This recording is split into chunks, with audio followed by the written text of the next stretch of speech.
നമസ്കാരം. എൻ്റെ സനുമാമി എന്തായാലും മധുവിധു ആഘോഷിക്കാൻ കല്യാണം കഴിഞ്ഞ് റൂം എടുത്ത് താമസിക്കുമല്ലേ, അവിടെ ഇരുന്ന് ഈ ലൈവ് ചെയ്യണമായിരുന്നു. ഇന്ന് രണ്ടാമത്തെ ദിവസം ആയതല്ലേ ഉള്ളൂ മാമി. അനൂപ് മാമൻ ഇച്ചിരി സ്വസ്ഥത കൊടുത്തൂടെ? ലൈവ് ചെയ്യുമ്പോൾ ഒന്ന് ശ്രദ്ധിക്കണം മാമി. എന്താ കാര്യമെന്നറിയാവോ? കഴിഞ്ഞ പ്രാവശ്യം കോട്ടയത്ത് പോയി റൂം എടുത്ത കണക്കാവരുത് കേട്ടോ മാമി. ചിലപ്പോൾ മാമി ലൈവ് ചെയ്തുകൊണ്ടിരിക്കുമ്പം ക്യാമറ വല്ലതും കൈതട്ടി തിരിഞ്ഞു പോയാൽ അനൂപ് മാമൻ കുളിച്ച് തോർത്ത് കൊടുത്തുകൊണ്ട് വരുന്ന രംഗം കാണും. അതൊക്കെ നാണക്കേടല്ലേ മധുവിധു ആഘോഷിച്ചിട്ട് ഇങ്ങനെയൊക്കെ കാണിക്കുന്നത്? എൻ്റെ പൊന്നു മാമി, കുറച്ചങ്ങ് ഒതുങ്ങിക്കൂടെ മാമി? നാട്ടുകാരെ മക്കളെ പറയുമ്പോൾ ഓർക്കണം, മാമിയുടെ കൊച്ചുങ്ങളെ ആൾക്കാർ പറയുമെന്ന് കേട്ടോ മാമി.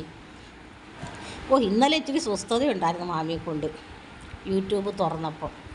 പക്ഷെ ഇന്ന് മാമി അങ്ങ് പൊങ്ങി രാജവെമ്പാലയുടെ കഴുത്തുമായിട്ട്. ആ മുഖം തെളിഞ്ഞു വരുന്നുണ്ട് ഇടയ്ക്കിടയ്ക്ക് ലൈവിനകത്ത് കേട്ടോ. അതും കൂടെ ഒന്ന് ശ്രദ്ധിക്കണം മാമി. ഏത് ലോഡ്ജിലായി ഇരിക്കുന്നതെന്നൊക്കെ ആളുകൾ കണ്ടുപോകും. എൻ്റെ പൊന്നു മാമി, മാമി ഒരു മാമിയാ, പത്തരമാറ്റു മാമി. മാമി കുറച്ചങ്ങ് ഒതുങ്ങണേ. ഒതുങ്ങിയില്ലെങ്കിൽ നാണക്കേടാ.